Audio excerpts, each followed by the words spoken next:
अब हम integer data type के बारे में थोड़ा बहुत विस्तार में हम डिस्कशन करेंगे। तो अगर हमें पहले डेटा स्टोर करना है तो वेरिएबल्स चाहिए। वेरिएबल्स कई तरीके के हो सकते हैं। एक टाइप ऑफ डेटा टाइप है इंटीजर, जो फुल नंबर्स को स्टोर कर सकता है, मतलब उस नंबर में कोई डेसिमल पॉइंट या फ्रैक्शन नहीं होगा। जैसे नंबर -50, 0, +3, ये सब इंटीजर डेटा टाइप माना जाता है। Integer data type both positive और नेगेटिव नंबर स्टोर कर सकता है। तो अगर आप इंटीजर नंबर से पॉजिटिव नंबर स्टोर करना चाहते हो तब तो कोई प्रॉब्लम नहीं है, क्योंकि कंप्यूटर में हर एक चीज़ को 1 या 0 से स्टोर किया जाता है। तो अगर आपको नेगेटिव नंबर स्टोर करना है तब उसके लिए कंप्यूटर में अलग अलग तरीके हैं।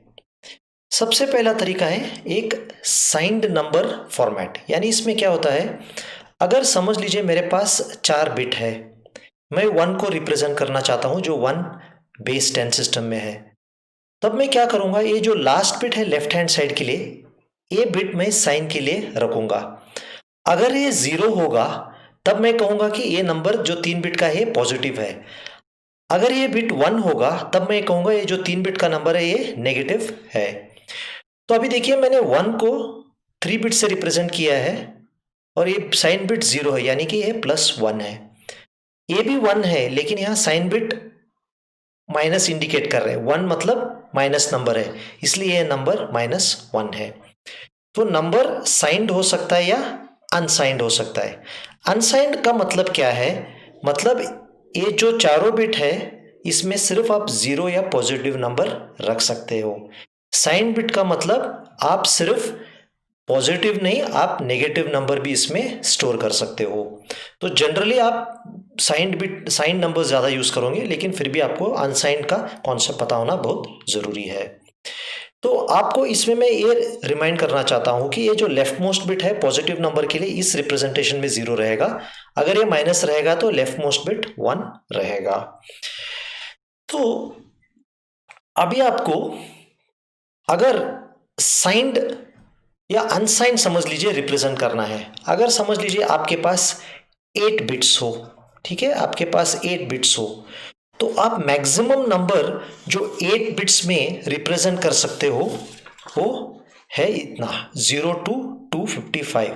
मतलब अगर 8 बिट्स हो उसका फॉर्मूला है 2n-1।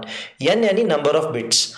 8 बिट में कितना ये होगा उतना आप रिप्रेजेंट कर पाओगे। -1 यहाँ नहीं, यहाँ आना चाहिए।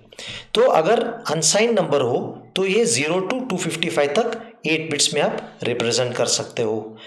अगर मैं 8 बिट्स में बहुत पॉजिटिव और नेगेटिव रिप्रेजेंट करना चाहता हूं तब क्या होगा, एक बिट साइन के लिए यूज किया जाएगा, तो इसलिए मेरे पास रहेगा सिर्फ 7 बिट्स। तो मैं -128 टू +127 रिप्रेजेंट कर सकता हूं, यानी टोटल ऑफ 256 नंबर, क्योंकि इसमें 0 भी आ जाएगा। इसके लिए फॉर्मूला क्या है, अगर 8 बिट साइन नंबर को आपको रिप्रेजेंट करना है, इसका फॉर्मूला है -2n-1 2 +2n-1 -1। अगर आप 8 को यहाँ सब्सटीट्यूट करोगे ये हो जाएगा +127, ये हो जाएगा -128। तो इस तरीके से आप 8 बिट साइन को -128 टू +127 और 8 बिट अनसाइंड को आप 0 to 255 रिप्रेजेंट कर सकते हो। तो इस कॉन्सेप्ट काफी इंपॉर्टेंट है, तभी आपको इंटीजर का क्लियर आइडिया आ जाएगा। तो आप समझ लीजिए आपके पास 32 बिट्स है, जो मोस्ट मॉडर्न कंप्यूटर्स या मोस्ट मॉडर्न कंपाइलर्स या हार्डवेयर पे होता है। तो अगर आपके पास 32 बिट्स हो तब ये होगा कि आप अगर नंबर अनसाइंड है तो आप मैक्सिमम रेंज क्या रिप्रेजेंट कर सकते हो, आप रिप्रेजेंट कर सकते हो 2^32 - 1, मतलब यानी है 0 to जो भी रेंज है 65,000 के करीब कुछ आ जाएगा। ठीक है, तो अगर ये नंबर है 0 to दिस, तो ये 32 बिट्स अनसाइंड नंबर रिप्रेजेंट होगा। अगर ये साइंड होगा तब उसका फॉर्मूला अलग होगा, -2^32 - 1, वो फॉर्मूला अप्लाई हो जाएगा। अब समझ लीजिए आपके पास फैक्टोरियल फाइंड आउट करना है। फैक्टोरियल का वैल्यू अगर 15 factorial, 20 factorial, 25 factorial find out करोगे वो रिजल्ट बहुत ही बड़ा आएगा। अगर उसे स्टोर करना है, एक स्पेशल टाइप का इंटीजर है जिसका नाम है लॉन्ग। जनरली लॉन्ग हो सकता है 64 बिट्स कहीं मशीनों पे, लेकिन ऐसा भी हो सकता है कि इंट और लॉन्ग दोनों 32 बिट्स का ही हो, लेकिन मोर देन लाइकली 64 बिट्स का लॉन्ग हो सकता है। तो आप दूसरी तरफ समझ लीजिए, अगर आपको किसी का एज स्टोर करना है, उम्र किसी का 3 डिजिट से ज़्यादा तो होगा ही नहीं है। मुझे 32 बिट्स बहुत ज़्यादा लग रहे हैं, तब मैं क्या करूँगा, मैं एक वेरिएबल टाइप यूज़ करूँगा जिसका नाम है शॉर्ट इंट। ठीक है, अगर मैं शॉर्ट इंट आई कहा तब जनरली इसका कैपेसिटी होता है 16 बिट्स, ऑल्दो ये मशीन टू मशीन डिफर होता है। कई मशीन पे शॉर्ट इंट और नॉर्मल इंट दोनों भी 16 बिट्स हो सकते हैं, लेकिन जनरली क्या होगा, इंटीजर होगा 32 बिट्स, शॉर्ट इंट होगा 16 बिट्स। तो इसलिए आपको 2 बाइट आपके डेटा में बच गए। अभी जब आप वेरिएबल डिक्लेयर करोगे, जब आप इंटीजर टाइप वेरिएबल डिक्लेयर करोगे, सपोज समझ लीजिए आपने इंट ए डिक्लेयर कर दिया, बाय डिफॉल्ट या नेचुरली ए को साइंड इंटीजर माना जाता है, मतलब ए बहुत पॉजिटिव और नेगेटिव नंबर को स्टोर कर सकता है। अगर आपको ए को सिर्फ पॉजिटिव नंबर या जीरो स्टोर करना है तब आप क्या कहोगे, अनसाइंड इंट ए। तब क्या होगा, ए सिर्फ जीरो या पॉजिटिव नंबर स्टोर कर सकता है। ये जो वर्ड्स है शॉर्ट, साइंड, अनसाइंड, इन्हें मॉडिफायर्स या क्वालिफायर्स कहते हैं, क्योंकि ये यूज करते ही इंटीजर का बिहेवियर चेंज हो जाता है, इसलिए इन्हें क्वालिफायर्स या मॉडिफायर्स भी कहते हैं। थोड़ा बहुत मैं आपको 1-2 डिक्लेरेशन दिखा दूंगा। अगर आप यहां देख रहे हो, एग्जाम्पल देखिए, अनसाइंड शॉर्ट इंट मतलब एज क्या है, सिर्फ पॉजिटिव नंबर्स रखेगा, लेकिन डेटा टाइप है शॉर्ट इंट का। अभी सैलरी क्या है, शॉर्ट इंट सैलरी, इसे मैं सिर्फ लिख सकता था शॉर्ट सैलरी, ये भी चल जाता। इंट कॉस्ट, साइंड नंबर जो पॉजिटिव और नेगेटिव वैल्यू होल्ड कर सकता है। अनसाइंड इंट पॉपुलेशन, यानी ये पॉपुलेशन जो वेरिएबल है सिर्फ पॉजिटिव नंबर ही स्टोर कर पाएगा। लॉन्ग इंट इनकम, ये साइंड लॉन्ग है, साइंड लॉन्ग इंटीजर है जो बोथ पॉजिटिव और नेगेटिव इनकम वैल्यूज को स्टोर कर सकता है। Unsigned long int my salary, इसका मतलब क्या है, ये जो माई सैलरी वेरिएबल है सिर्फ जीरो या पॉजिटिव नंबर स्टोर कर सकता है। आप जब शॉर्ट और लॉन्ग यूज कर रहे हो तब इंट का यूज करना कोई जरूरत नहीं है, आप इंट कीवर्ड को इग्नोर कर सकते हो। आप इसे सिर्फ शॉर्ट सैलरी कह सकते थे, इसे सिर्फ आप लॉन्ग इनकम भी कह सकते थे।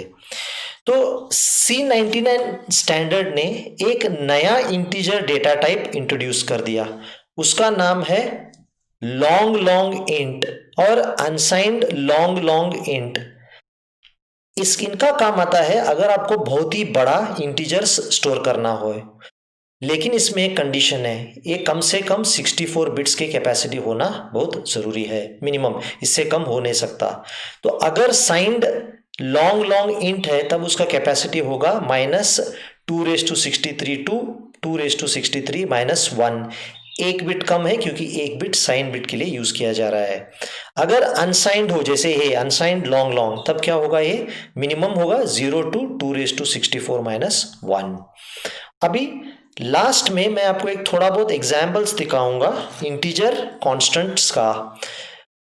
अगर आप सिर्फ 25, 44 डिक्लेयर करोगे तो ये इंटीजर बन गए बेस 10 या डेसिमल कॉन्स्टेंट्स। अगर आपने नंबर के पहले 0 ऐड कर दिया तब ये 67 नहीं, ये बन गया ऑक्टल नंबर सिस्टम का नंबर।